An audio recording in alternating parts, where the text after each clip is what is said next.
He had just received the most heartbreaking news of his life. His sister and brother-in-law had died in a horrific car accident, but miraculously, their 5-year-old son had survived. As he stood frozen in grief, a mysterious woman suddenly appeared to comfort the child. She was none other than the sister of his late brother-in-law, and she had come to take the boy with her. But Kian stopped her in her tracks. He told her that his sister's will clearly stated that the custody of the child was entrusted to him. The woman didn't believe a word, and when she tried to forcefully take the boy away, Kian warned her if she didn't back off, he would call the police. Things got heated. They stood face to face, locked in a battle of wills. The little boy cried, wanting to stay with his aunt, but Kian and his assistant forcefully took him away. At home, the child became uncontrollable. He missed his aunt terribly and refused to adjust to the unfamiliar surroundings. Then suddenly, the same woman arrived again, this time with a suitcase. She declared that she would stay there just to take care of the boy. For a moment, Kian was captivated by the innocence in her eyes, but he still asked his assistant to throw her out. She pleaded, saying the child was in deep trauma and needed someone he knew and trusted. That struck a chord in Kian's heart. He allowed her to stay, but only for one night, and warned her if she tried to escape with the boy, there would be serious consequences.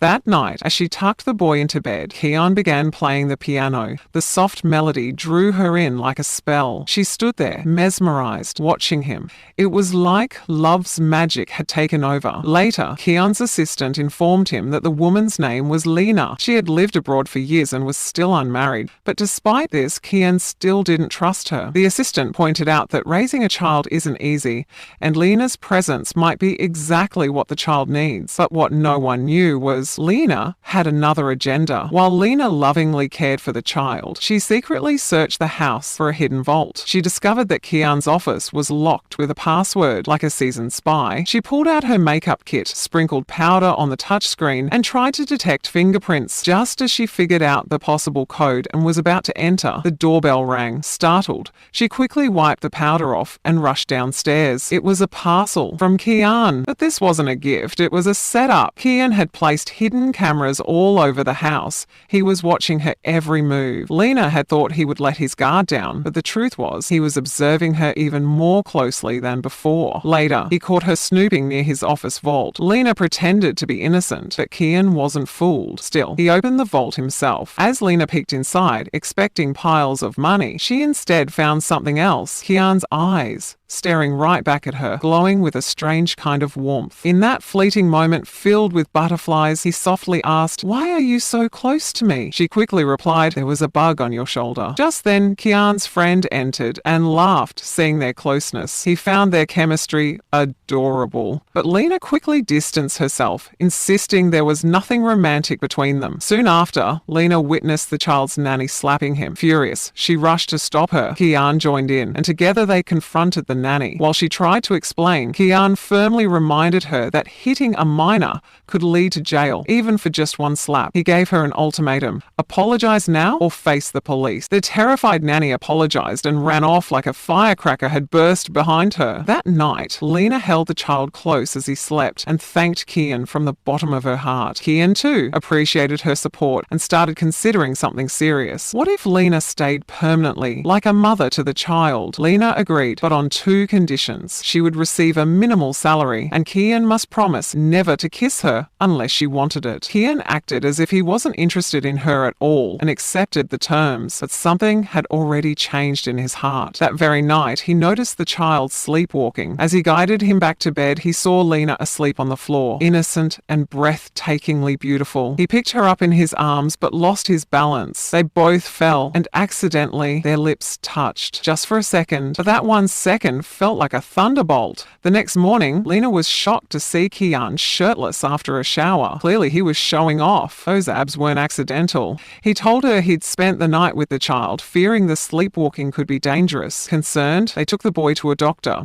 The diagnosis: the child had suffered deep emotional trauma and was prescribed calming medication. But during this visit, Lena learnt something else. Kian was also a patient of the same psychologist. Why? The answer came that very night. A violent thunderstorm shook the skies. Kian, terrified, ran to his room, climbed into a large black trunk, and began screaming in pain. Lena saw this side of him for the first time, utterly broken. But when she tried to comfort him, he yelled at her to leave. leave. She walked away quietly, not knowing what to do. Inside the trunk, Kian relived the trauma of his mother's death, the day she burned alive in a fire. To lift the child's spirits, Kian planned a surprise trip to an amusement park. There, the three of them laughed, played, and shared magical moments. Slowly, something beautiful was blossoming between Kian and Lena, right in front of the child's sparkling eyes. But when it was time for the roller coaster, Kian froze in fear. He finally admitted he was terrified of heights. Hearing this, the child smiled and said, "Me too." The three of them burst out laughing, feeling closer than ever. During lunch, Lena gifted Kian a funny bear hat. At first he hesitated, thinking he might look ridiculous, but then he realized, sometimes for the people you love, you must embrace a little silliness. He put it on and pretended to be a hungry bear. Everyone laughed, but then something went terribly wrong. Kian's laughter turned into pain. He started itching and tearing up. It wasn't a joke. The dessert he ate had apples, and Kian was allergic. He collapsed. They rushed him to the hospital. What seemed like an accident turned out to be something darker. The waiter who served the dessert was an imposter. It was all part of a planned murder attempt. Kian and Lena blamed themselves for letting their guard down, but even in the hospital, Kian gently told Lena, "You are an amazing woman and an even better mother." He paid all the hospital bills and decided to do something special. When the child returned home, Kian took him to his old house and showed him all his favorite toys. The boy lit up with joy. That moment wasn't just for the child. It became a turning point for Kian and Lena's relationship. Lena began calling him tsundere, a Japanese word for someone who seems cold on the outside but is warm inside, and that described Kian perfectly. But as love grew, so did differences. Lena wanted to homeschool the child, to shield him from the harsh world, but Kian believed the child should be around others even if it was hard. They eventually took him to kindergarten, but the child broke down. He cried, revealing a painful truth. His mother had died at school. Now he was terrified of schools. Kian comforted him and made sure the teachers knew to be extra gentle. Meanwhile, Lena cooked a special dinner at home. That evening, as they sat across the table, their chemistry was electric. Eyes met, hearts raced. But peace didn't last long. At school, Lena saw three kids bullying her nephew, teasing him for not having a mother. Furious, she shouted at them and called Kian. But when she arrived at the staff room, she overheard the principal saying that Kian had asked teachers not to overprotect the child so he could grow stronger. That broke her. She packed her bags and decided to leave. But Kian stopped her. He confessed he said those things out of love because he had accepted the boy as his own son. He cried in disbelief, but the evidence was undeniable. Kian, now vulnerable and raw, admitted that he loved her, but knowing the truth about her brother, he couldn't bring himself to open his heart. They argued, and Kian made the hardest decision. He threw her out of the house. The child saw it all and cried uncontrollably. The rain poured. Kian, lost in guilt, held his aching head and ran out to find her. Somewhere on the wet, lonely streets, Lena walked, heartbroken, tears mixing with the storm, and then, like in a film, Kian appeared. He ran to her and wrapped her in his arms. She pushed him away in pain, but he begged her, "Come back home. Let's go back to our family." Lena whispered, "Since my brother died, I have no home, no one who cares." Kian held her tight and said every single day, "We, me, and your nephew wish for your happiness. We love you." Then, in a moment of pure emotion, Kian kissed her. It was their first real kiss, one filled with honesty and longing. But suddenly, the child ran in with a toy sword, yelling, "I'll protect my auntie from anyone." Kian smiled, knelt down, and made a promise. "I will never hurt your aunt, and I will never hurt you." That night, they put the child to sleep. Kian was about to kiss Lena again when thunder roared across the sky. He froze. Fear gripped him. Lena tried to calm him, assuring him he was safe in her arms. But then she asked, "Why are you so afraid of thunder?" And Kian revealed the darkest scar of his heart. His mother died in a fire on a stormy night just like this one. Every time thunder strikes, it drags him back to that horrible moment. He wanted to hide again, but this time, Lena's love held him steady. Then came the most devastating reveal. Kian told her that her brother, her own flesh and blood, was the one who had murdered his sister. He showed her reports from a casino where her brother was drowning in debt. The accident was no accident. It was a planned murder that went wrong. Lena refused to believe it. Lena received a shocking report about the car accident that killed her brother. The truth? The car belonged to Kian and its brakes had failed. She and the child child decided to hide this from Kian, afraid he'd blame himself and never recover. But deep inside, Kian knew something was off. Kian turned to the child and asked, "What secret is your aunt hiding from me?" The boy placed his hand over his mouth, his promise not to tell. But when Kian put on that silly bear hat, the child melted. He led Kian to Lena's room. There, hidden papers revealed the truth. The brakes of Kian's car had failed, causing the fatal accident.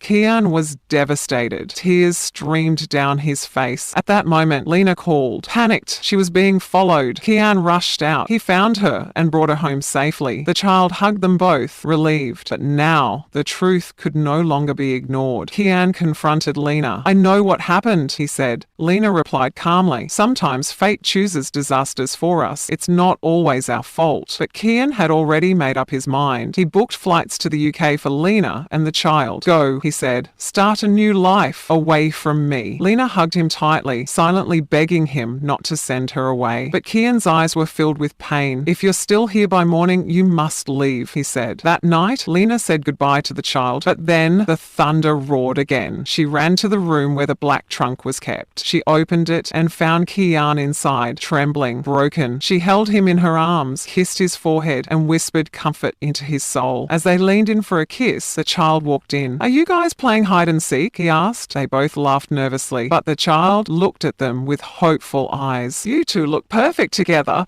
I wish you were my mummy and daddy." That touched something deep inside Kian. The next morning, he carried the black trunk, the symbol of all his pain, to a quiet, empty house. There, he buried it deep in the ground. It was time to let go of the past. But then, a horrifying twist emerged. Investigators found that the brake failure wasn't an accident. Someone had tampered with Kian's car. The true culprit? Unknown. Kian and Lena began hunting for the person behind it. Their search led them to a remote village. As they arrived at an old house, the suspect ran. They chased him using a shortcut and finally caught him. But before they could interrogate him, danger struck. A serial killer appeared, someone who had also been hunting the same man. He attacked. Kian reacted instantly, kicking the killer away. A brutal fight followed. Blades flashed. Kian dodged every deadly strike. But then the killer lunged at Lena. Kian stepped in and took the knife to his own body. Blood poured out, but he survived. Lena held him in tears. He was rushed to the hospital. Surgery began. Days passed. He remained unconscious. Lena never left his side, holding his hand, whispering memories of their love. Then, miraculously, Kian opened his eyes. Lena smiled through tears. He had survived.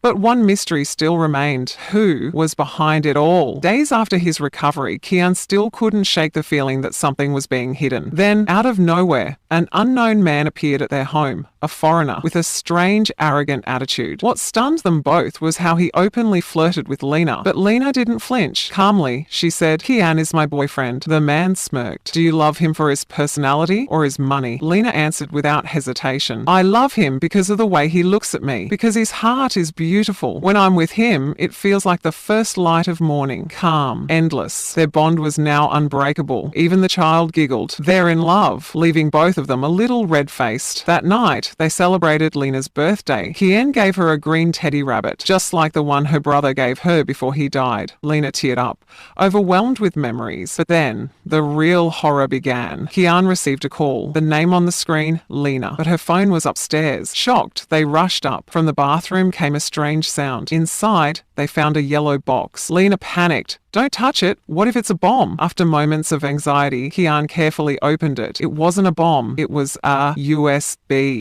They plugged it in. On the screen, a horrifying video played. Lena's brother dragging Kian's sister's dead body, not after the crash, before it. It wasn't an accident. It was murder. Lena collapsed in grief, but Kian held her and said, "None of this is your fault. Your brother may have had poison in his heart, but yours is pure." That night, they stayed close. In the warmth of each other's arms, they finally found peace. Kian upgraded the house's security. Guards were stationed everywhere, but the danger wasn't over. While Kian was out picking flowers for Lena, a thief slipped into into the house. He grabbed Lena by the neck, but she fought back, shoved him away, and ran upstairs. She hid the child in the bathroom and removed her GPS bracelet so Kian could track her if something happened. But before she could escape, the intruder struck her hard. Lena collapsed, unconscious. Kian returned home. The child was crying, desperate. He handed over the hidden bracelet. Kian traced the signal to an abandoned factory. Inside, a sinister voice echoed. Lena was tied up, helpless, and standing before her was Kian's assistant, his most trusted man. The betrayal hit Kian like a bullet. "You?" he gasped. Then came the shocking confession. This story started long ago, with our fathers, during a fire. Kian's father had saved only his own son, leaving the assistant's father to die. Ever since, the assistant had plotted revenge, faking evidence, creating that fake USB, using an actress to pretend to be Lena's brother. He had twisted everything. Kian dropped to his knees. "Please, don't hurt her." But the psycho was lost in rage. Just as he raised the knife to Lena's throat, she screamed, "You're insane!" Then she turned to Kian and cried, "I love you. If I die, just know I loved you like crazy." In that moment, Kian's eyes blazed with fire. He cursed the villain, yelled insults, and did what he had to. He provoked him. The killer turned from Lena and charged toward Kian. The final fight began. Fists flew, blades clashed. Kian gave it everything. Then, a deadly elbow strike. The psycho's jaw shattered. He dropped. Kian ran to Lena, freed her, and carried her out. The psycho screamed behind them, "Kill me!" But Kian ignored him. The villain, unable to face jail, ended his own life. A few days later, Kian walked into the hospital with flowers. Lena was still in a coma. He held her hand, whispered memories, and said, "These were the most beautiful days of my life. I want thousands more with you." And just like magic, her fingers moved. Her eyes slowly opened.